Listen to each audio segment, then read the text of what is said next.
I was born in Warwick, up on the Darling Downs, and we lived at Swan Creek. That's a farming area 7 miles out of Warwick. And that's where I grew up. We had dairy cows and we grew crops. There was a country cottage. There were 4 big rooms and a veranda. Mum and Dad and 4 children. Old war horse. Oh dear.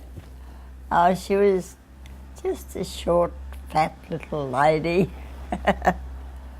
A very good worker, and she loved the farm. She liked working outside more than in the house. She'd work all day with the cattle and farm things, but she didn't like housework, so we grew up doing all the housework and the cooking. She was a good cook, but she didn't really like cooking. So we'd cook all the week, but she'd cook Sunday dinner. That was special. Mum had a sulky, you called it. It's a 2-wheeled vehicle with a horse, pulled by 1 horse. And it had, it's hard to describe. It's 2 shafts that would get the horse fitted into. The horse went between these shafts, and the harness was harnessed so that he pulled the sulky along. And we had to climb up. There were 2 steps on the sulky. You stepped up on these 2 steps and got on the seat and sat there like Jackie, and the horse pulled you. The horse pulled you along where you're going. Scotch is the Scotch thistle. He was a big build, but he wasn't fat. He was a big build and tall and thin.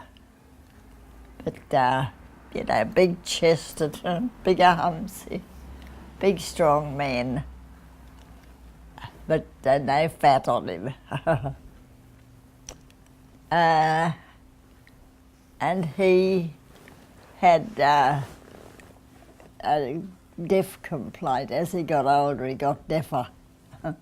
When we were children, he could hear fairly well, but as we got older and he got older, we'd have to go up to him and talk aloud. But he was a good hard worker, and we were regimented. We weren't allowed to come to the table like a flock of sheep. We came to the table and we weren't allowed to start a meal until Dad, and we were all sitting there clean and hairbrushed, and Dad would say grace before we start our meal. We were never allowed to start a meal before Dad said grace. We were very regimented. Oh yes, he belonged to the Temperance League. Yeah, when he was young and we were young, when boys got to the age of 21, they signed a form in the church to say they'd never touch strong drink. And he belonged to that mob. He belonged to the Temperance League. You never touched strong drink. Linda Jane, that was her name. She was 5 years older than me, and Mum used to help Dad a lot on the farm, so Linda looked after us younger kids. I had another younger sister, so she looked after us. She made sure we went to the school clean and our hair done. She had to do our hair. We had long hair. And make sure we went to school clean. Betty. She was a dear little soul. She was 4 years younger than me, but I had to always play with her because there was nobody else around. So I used to have to play with her and her dolls and pretend to be this, that and the other. But she was a good little sister. We used to fight like wild cats. I couldn't stand him.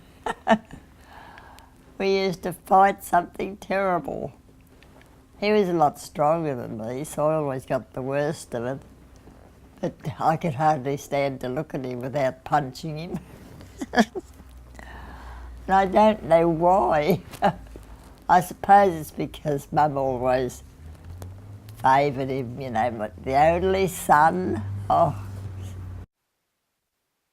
Granny was an angel. She was so gentle and, you know, she was a real lady. She was gentle and, don't do this, dearie, don't do that, dearie. Everything gentle. Oh, you must not do that. Ladies don't do that. But grandfather, we were scared stiff of him. We hardly ever went near him. He had a beard. And we were just scared of grandfather. Just a country school. It was built high, so there was plenty of room to play under it because the summers were so hot. We had to play under the school or under the play shed. It was too hot to play out in the sun. There was one teacher when I started school, but as the population grew, the 2 teachers. That was all there ever was there. There was never any more. It was just primary school. When you finished primary school, you had to go to Warwick to high school if you wanted to go further with your education. But we didn't go further because it was, we lived, I think it was about 9 miles out of Warwick, and there was no way really to get there in time for school. If we went on the train, we'd miss an hour or 2 lessons in the morning because the train didn't get there early enough to start off the day properly. So we didn't go to high school. We just went to primary school at Swan Creek. Oh, yeah, I can't remember just what caused it, but there was some depression and the banks closed it. When Dad gave her a cheque and she went in to do the shopping, I can still see her coming home with that. She always put a sulky rug over her knees in the sulky. The sulky rug had fallen off and her scarf was blowing back. Dad said, "What's up, Mummy?" "The bank's closed, I couldn't get any money." She couldn't do the shopping. All their money was in the bank and the bank was closed. So they were terrible times. But neighbours used to help one another, you know. If one had too many pumpkins, they'd give you a pumpkin. If we had too many potatoes, give them some potatoes. It's about all we ever had was pumpkin and potatoes. They wore underwear, but it was always made of not sugar bags, flour bags. You know, the flour used to come in cotton sacks, You know, you'd get a 25 or a 50 bag of flour, and when you washed the flour bag and got the brand out of it, some people didn't know how to get the brand out. And when we were having sport, you'd see the kids turning somersaults with some advertisement on their pants. Simpson's flour or somebody's tea. But a lot of the families, a small family, and when their children grew out of their clothes, they'd give them to someone that had a bigger family that could make use of them. There were no op shops or anything like that. You just knew somebody that had children the right size, so you gave them the clothes. I suppose we were more fortunate than a lot of people because we had a farm.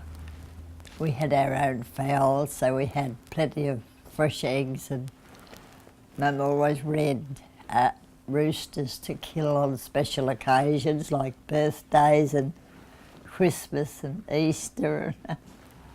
We always had plenty to eat and plenty of fresh eggs. And we had our cows, so we had plenty of fresh milk. So it was good planning, I suppose you'd call it. I used to think it was good luck, but you have to plan things like that to have all those things so that they're there, when and where you want them. All the milking was done by hand in those days. The machines were invented when I was I'd be about 12 or 14, something like that. The milking machines were invented. You just hooked them up to the cow's tits and they did the milking. But Mum didn't believe in them. She still did the milking by hand. She reckoned the machines didn't do a good job. I was only 14. I went out to Wollongong in New South Wales because his father had given them a farm, but it was too far out for the children to get to school. So they wanted me to come out and supervise their correspondence lessons because they had the farm and the wife and husband had to do the milking and look after all the farm work. So I had to teach the children their correspondence lessons. So I was out there for about 3 years. But in between, we went rabbiting. If we didn't catch rabbits, we'd have no meat. We had to catch rabbits to have meat. It was the only meat we had.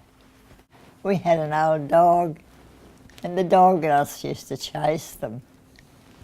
And they'd go into a hollow log, and of course, you'd block up both ends and feel where the rabbit was with a stick and block up so that he couldn't go far each way, and chop a hole so that it was close enough to put your hand in and grab him. Oh yes, I'll never forget that, gosh. The Abbos used to come and work for my brother-in-law, and he'd asked him to stay for dinner if it was near lunchtime. And my stepsister said, "Set another place at the table, Gordon will be staying for dinner." And I said, "You're joking, aren't you?" She said, "No, why would I be joking? I said, you wouldn't have a black fella sit at the table with us. She said, many's the meal Gordon's had with us. What's wrong with you? So I had to explain. There were no blacks in Warwick. I'd hardly ever seen one, let alone had a meal with one. And she said, if you don't want to sit at the table with Gordon, you can go and sit in the kitchen because Gordon will be sitting at our table. And that was that. So I sat at the table and I looked down at my plate. Every time I stole a glance at that black fella, he'd be looking at me. Finally, he said to my stepsister, what's wrong with young one? She said, oh, she comes from Warwick. There's no dark-skinned people in Warwick, and she's just a bit shy of you. So he understood then and he didn't worry. But before long, I began to accept them as that was just another man. When the school holidays came, I used to go home for that time. And that's when he paid me, just when I was going home for the school holidays. You didn't need any money, you were out in the bush, there was nothing to buy. One of our neighbours used to drink a lot. And one night he ran off the side of the bridge, drunk of course. And the palings of the bridge broke and hit him in the chest and killed him.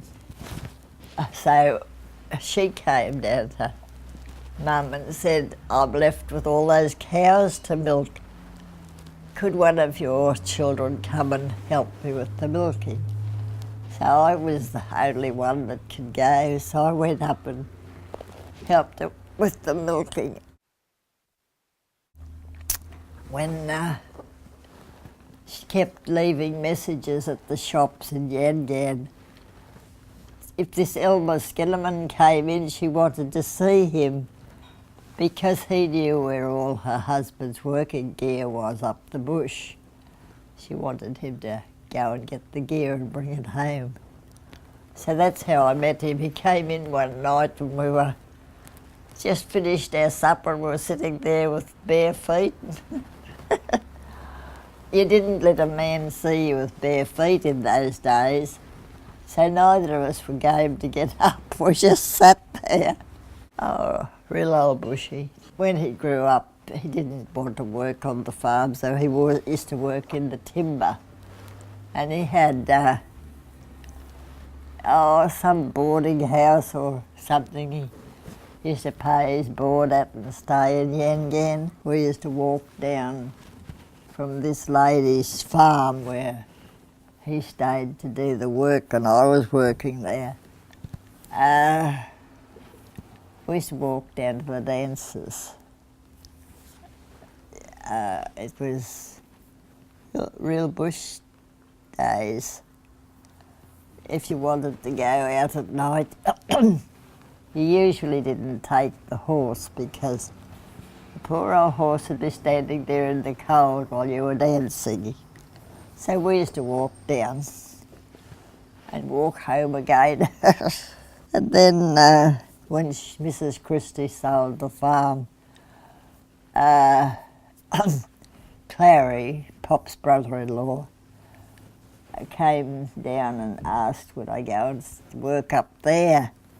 He said, it won't be hard work, it's just so I can go to work and not worry about Doris leaving her on her own when she takes these fits.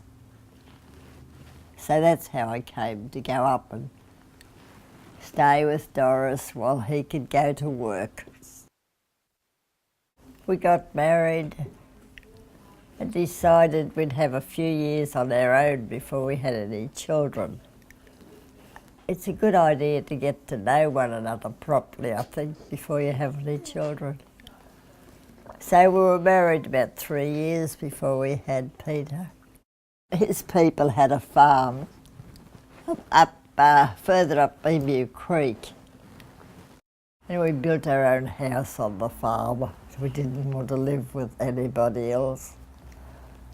And when she sold the farm, we sold our house and bought one in Emu Vale. Oh, that was the laugh. Oh, he had all his gear for working in the bush, you know, axes and all the gear they have for working in the bush. And he was giving it away, and I said, "Stop giving it away. You mightn't get in the army." "Oh, I'll get in, there's nothing wrong with me." So he and another bloke went in to join up, and he came home with his tail between his legs. He'd only get a grade 4 pass because of his eyesight. He said, "I don't want a grade 4 pass." I said, "I want to do the fighting. If I took a grade 4 pass, I'd only be able to get in as a cook or something." So he wouldn't join. Wasn't going to be a cook, he wanted to go and fight the Germans. He bought a truck and used to cart, well, he started off carting logs from up the bush down to the sawmill. And then he bought other trucks and started carting the farmers' produce. Before long he had about 7 trucks. And all these drivers that I had to cook for. I used to say, "You've got to look after them, although you won't have good drivers." So I used to cook for all these men. Oh, hard days. So different life is once you have children. We were, you know, free as the wind. And suddenly you're tied down to napkins and bottles.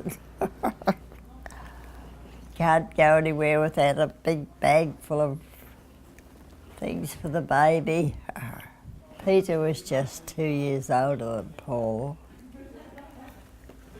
And Paul was just nearly 3 years older than Max. Petrol rationing was on. So they wanted to send everything they possibly could by rail because petrol was, with the war on, petrol was a very scarce commodity.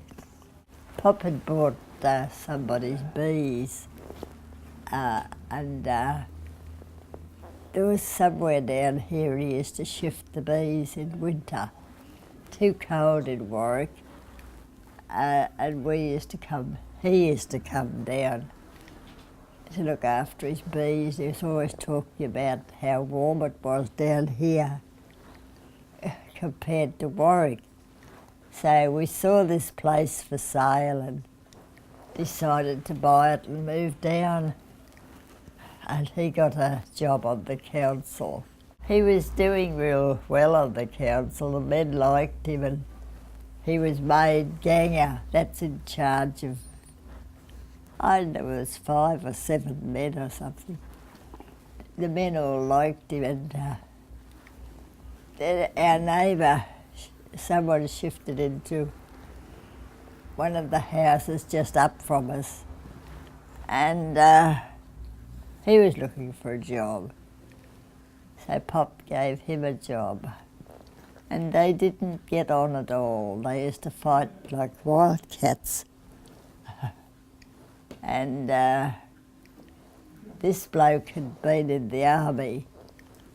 So he said to the boss, "You can't sack me. I've been in the army. You can't sack anyone that's been in the army." So Pop didn't care. He hated working on the council.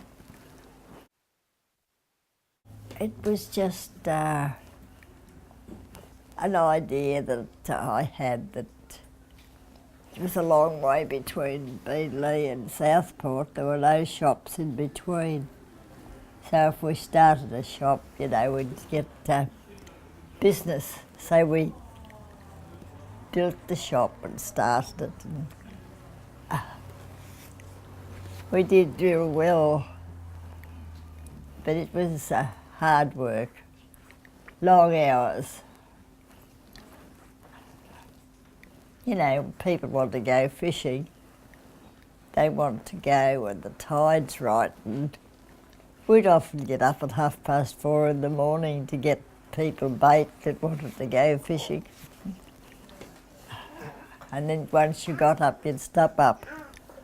So we had long hours. Well, we started off just selling fish, and then, you know, we went into the baits and we sold prawns and worms. And then the shop next door was going to close, so we started selling. We built the shop bigger and started selling groceries and ice cream. All the things shops sell. He was the best baby you could ever get. Dearie was good, and when he got old enough to take out to the shop with me, he used to love to bring the drinks out of the storeroom and give them to me to put in the fridge. He loved helping. It was the day I cleaned the fridges out, and I'm sitting on the floor cleaning the fridge out, and I thought, I'm sick of this. I said to Pop, we've paid everything off. I'm tired of working so hard. So we sold the shop, and somebody bought it and moved it away. The girls are so free to what they were when I was young. You can do anything boys can do. We couldn't. We weren't allowed to be tomboys. We had to be little ladies.